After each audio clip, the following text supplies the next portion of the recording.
بسم اللہ الرحمن الرحیم۔ السلام علیکم ورحمۃ اللہ وبرکاتہ۔ قرآن کی جامع ہدایت، ارشاد خداوندی ہے ان اللہ یأمر بالعدل والاحسان وایتاء ذی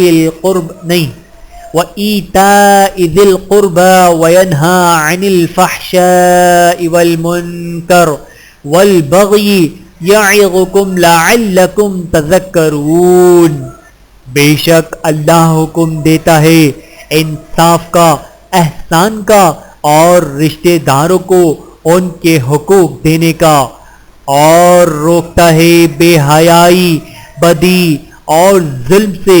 وہ تمہیں نصیحت کرتا ہے تاکہ تم نصیحت قبول کرو۔ القرآن سورۃ النحل آیت نمبر 90۔ اللہ تعالی ہم سب کو سمجھنے کی اور عمل کرنے کی توفیق عطا فرمائے، آمین ثم آمین۔